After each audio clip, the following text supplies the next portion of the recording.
Greetings, Dosts, and welcome to another video. So today we had a very special event. As you guys already know, Duelist Nexus just became legal, and a plethora of different events has been happening all around the globe. So I want to talk about this particular event, and so the person in front of the camera, please state your name, state what event that we played in, and give us a little brief history of your accolades. Well, my name is Michael Rivera. This event is the 1K from Deadman Kingdom, the organizer. This is the third 1K this year. I have been playing Yu-Gi-Oh since 2005, 2006. In the 3 1K this year, I won the first one. The second one, I lost to the camera guy. And the third one is this one. I basically win or divide in the finals. So I count that as a W. Oh, that is so amazing. Okay, Three-peat. so it's a three-peat finalist.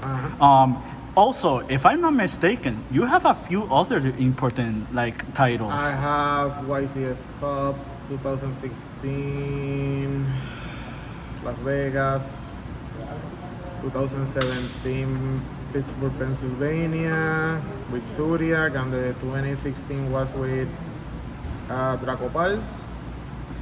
And I have a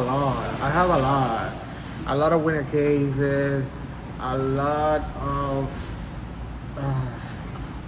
OTS champion, So a lot of rings.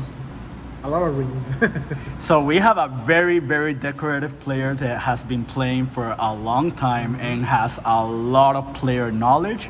And it kind of goes to show that when it comes to these formats and these events, we don't have slouches here.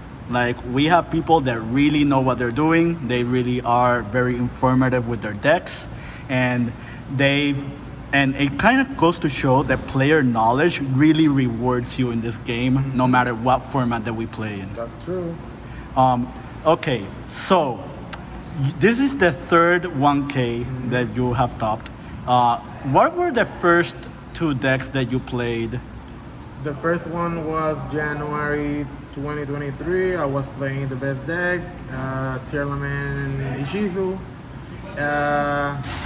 That tournament was 105 players, if I remember.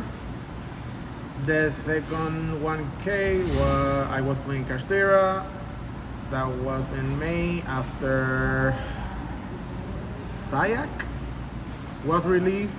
That's a weekend, and this is the third one, the first weekend after Duelist Nexus, and I am playing Labrynth. Okay, so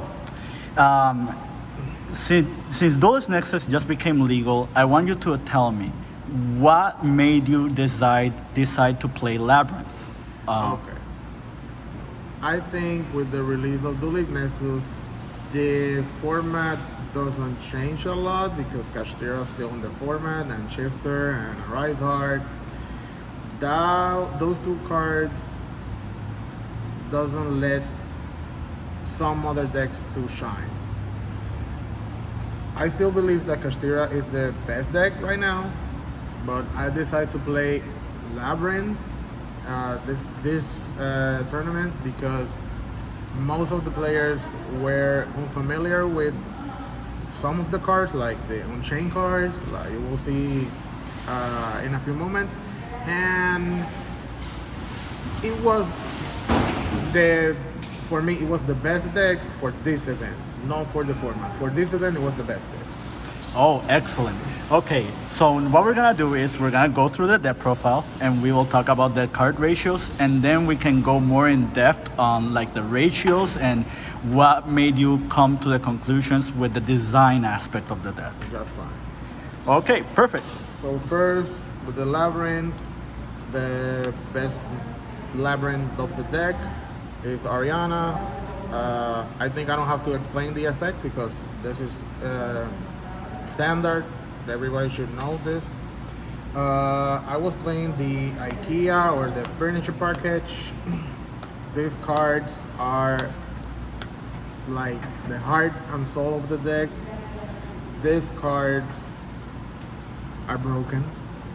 These cards, nobody was like familiar with these cards. These cards makes you don't lose too evenly to Lightning Storm.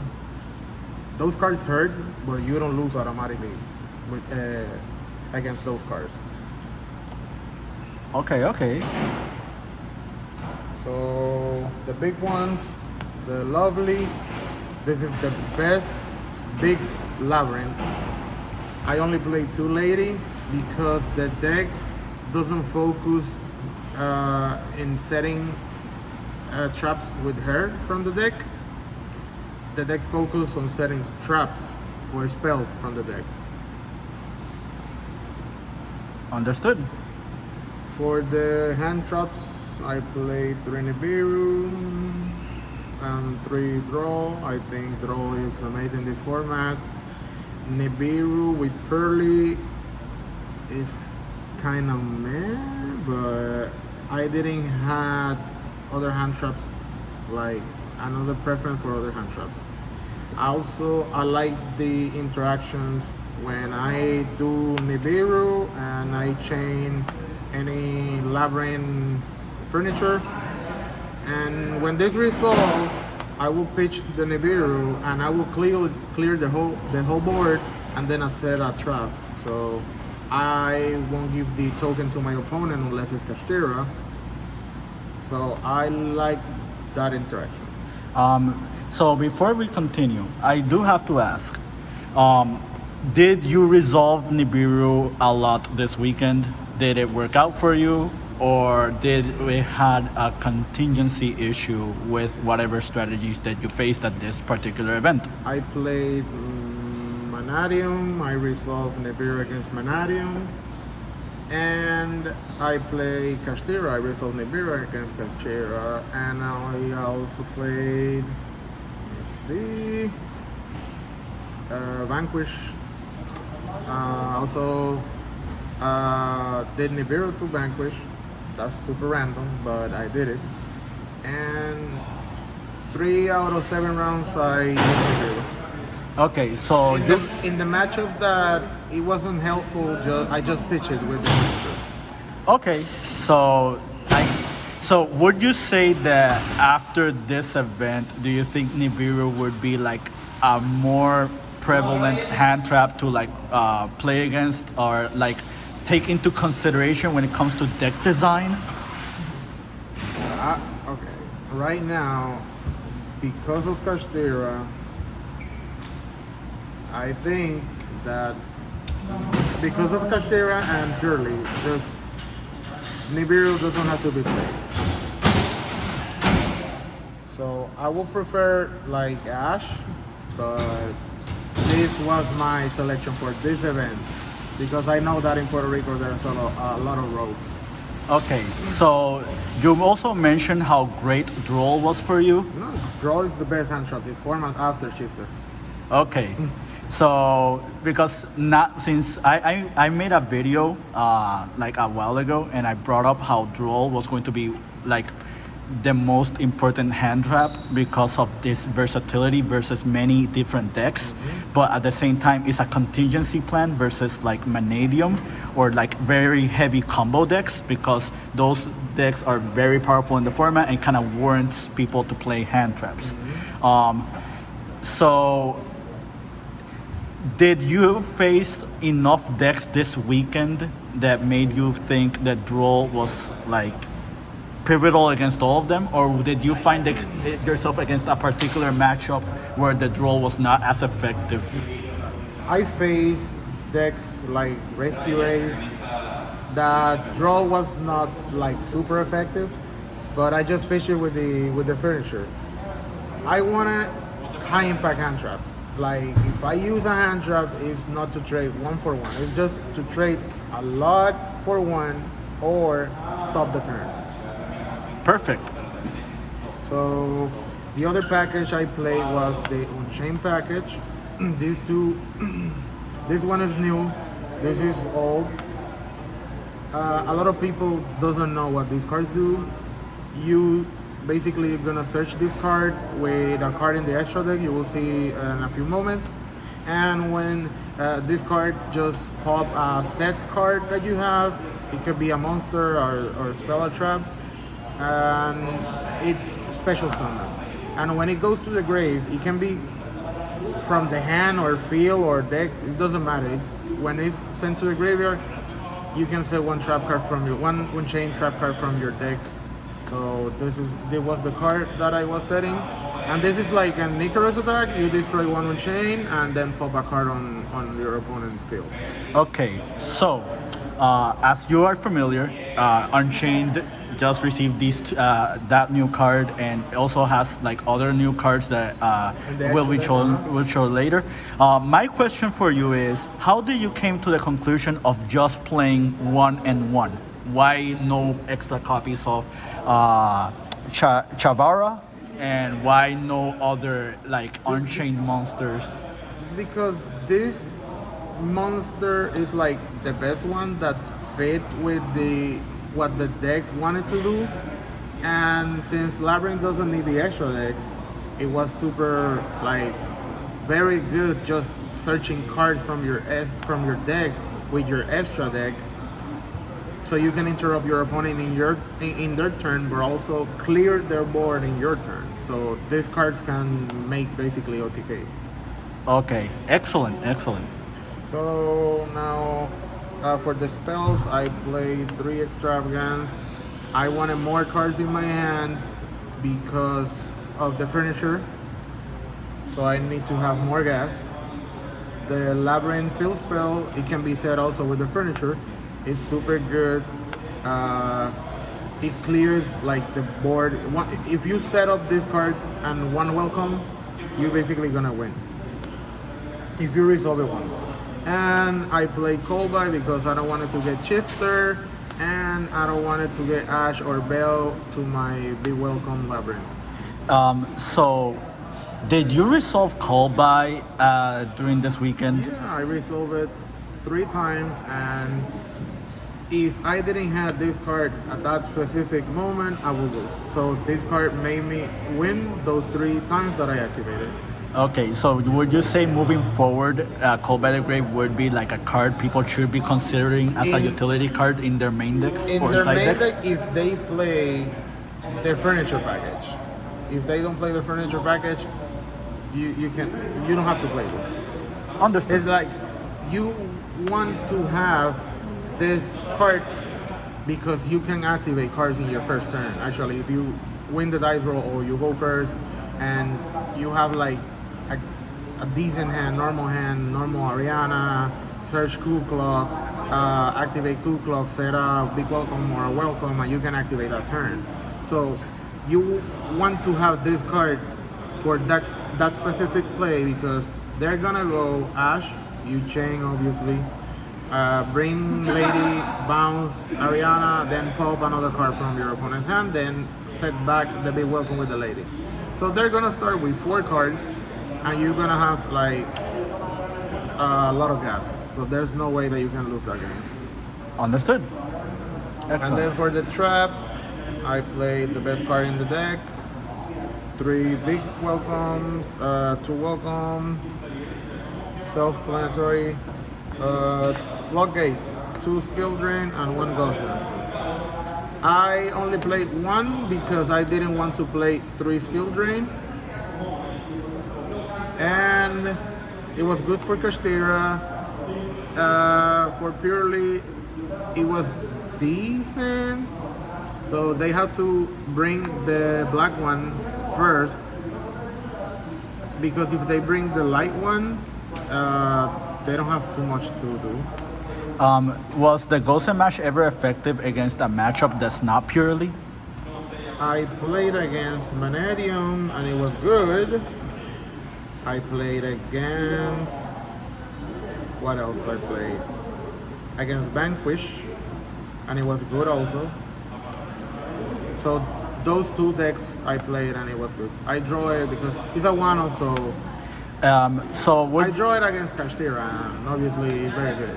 so would you say that 3 floodgates is enough for a ratio for this particular deck, or do you think that Okay. more floodgates could be warranted after playing this weekend? The deck is not focused on playing floodgates. I just wanted to have this because of the matchup of shifter. If you shifter me, I need to have an answer for that, and it's gonna be either coral buy or a floodgate. Excellent.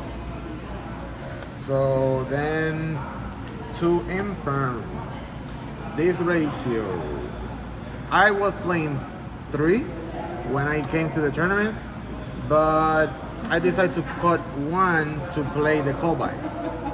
So that change made me won like a lot of rounds. Excellent. Then one off, Eradicator, Barrier, the Roma Cannon, and Ice Dragon Prison. I'm guessing these are the utility cards that you use with Ku Clock interacting with the Lady Labrynth. Yeah, this is the ones that I normally set with the lady. I don't want to draw a lot of this one because this deck is not focused on chaining lady to set a lot of traps from the deck. This deck is focused on setting big welcome in the field spell with the furniture. So that's the main goal of the deck. You don't want to have like a lot of traps in this deck, just one of that you can set in a specific situation with the lady. So I want to talk about the last trap that you showed, Ice Dragon's Prison. That card, when Labrynth first came out, like in the OCG, a lot of people like really were testing this card. They thought that this card was very, very like important for this strategy, just because it was like a removal card. But as of late, nobody has been playing this like in regular Labrynth builds. What made you arrive to the conclusion of playing it now? Okay, I was playing a different extra deck yesterday, and I was playing Punishment, Dogmatica Punishment. But I decided to cut the Punishment because I wanted to use my extra deck. And I put this card because of the Rescue Ace matchup. Obviously against Kashtira is mediocre.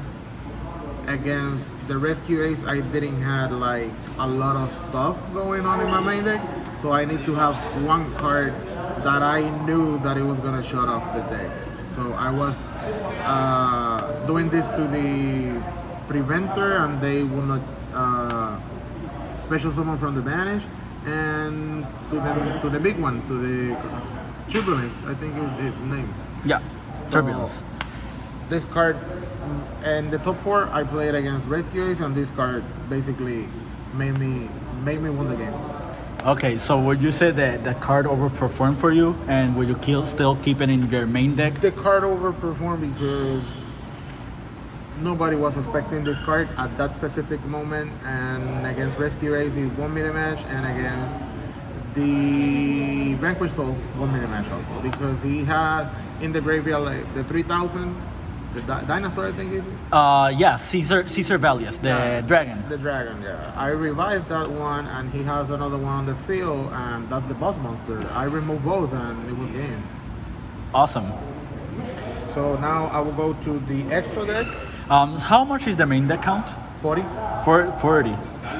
That is so incredible. So the extra deck was 3 of the Unchained Solar Yama. This is the new card from Duelist Nexus, and this card basically is very good. It let me search one Unchained from the deck or graveyard when it summons and what is in the grave, and a card is destroyed, I can banish it, and I can revive any fiend. I can revive Ariana, I can revive Lady, Lovely, I can revive others Unchained, I can revive anything. Okay, so seeing this monster in their extra deck, Would you say this was the main influence for like the Unchained package into the deck? Yeah, this card made the Unchained playable because without this card, the deck was not, or the package was not playable. So my second question would be, do you think Furniture Labrynth players should be looking into playing this side engine moving forward? Sure, definitely. This card requires 2 fiend monsters and any furniture, cool club with special summon, and Storby Torby is special summon. So with just those 2 monsters, you can make this one, and you can keep playing. So I played 3 because I ran extravagance. I don't want it to get like remove all of them. So the other Unchained was Anguish and Rage. I played 2 because of extravagance, and this one makes me link climb with my opponent's monster in my turn, and this one made me link climb in their turn.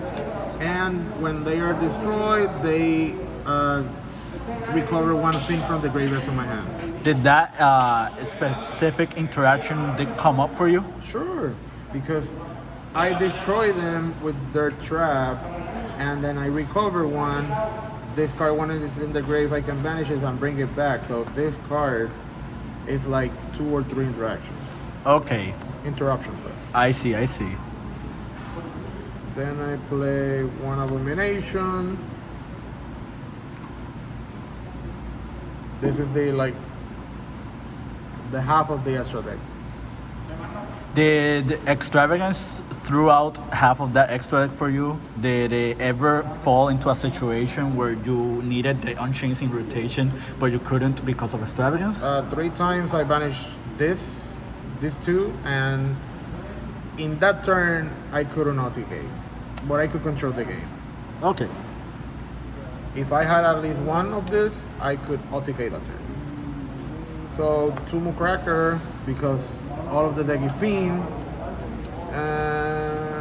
to Chaos Angel, Moo Cracker can revive this, and it banish another card, and also is level 10, so with the big welcome in the graveyard, I can bounce another card. Also, I have Sky Striker Azalea. Did that ever come up?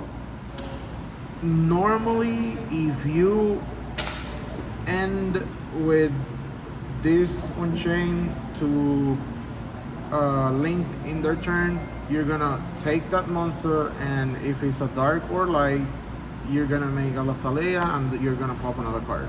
So without investing a card from your hand or field, just 2 interruption with just 1 card. Oh, excellent. I haven't noticed that interaction actually. So, and the last 2 cards were 1-off. This is for Ibli, and this one was because of Cool Clock and draw. I can normal Cool Clock or draw and take a monster that it was playing. So one monster or 2 monsters that I thought about in the extra deck that I haven't seen were Nightmare Unicorn and the Underworld Goddess. Did those 2 cards ever come into consideration when it came to this deck design, or were those cards just omitted from the list because of like plethora of reasons? I had Nightmare Unicorn and the Goddess when I came to the tournament, but before I registered, I changed for these 2 because there is no reason. So you have to play this without this one, or this without this one. Understandable. So it was the choice between these 2 or Unicorn and Underworld Goddess, and I chose this one. Excellent. So on the side deck, I played 3 Bestials. This was basically for Menadio and Mirror Match. If I had to play on furniture, there's 2 cards. I could pitch it with the furniture, and it was also for Menadio, for Mirror Match, and it could work against Purely and Runic. 3 Ash. Then I play 3 Evenly and 1 Deck Devastation. And the best card for the weekend was Ecclesian Core.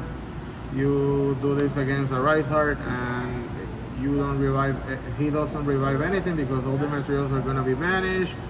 You do this against Noir, even though that it has like 2,000 materials, it will detach every material and special summon like 1 Purely and 1 Explosive.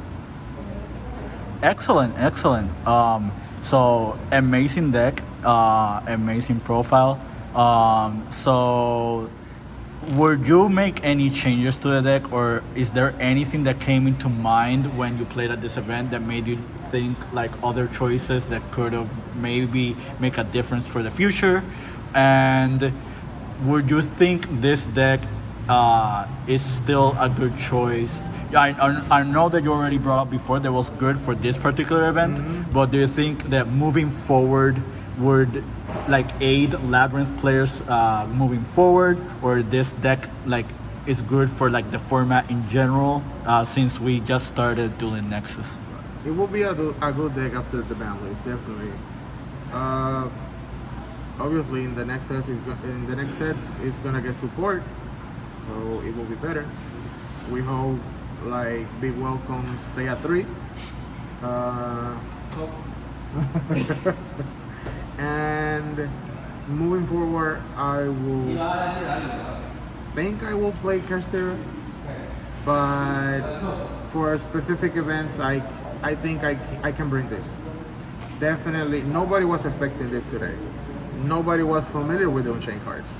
So when I summoned the Yama, everybody was reading at it, and they didn't know how to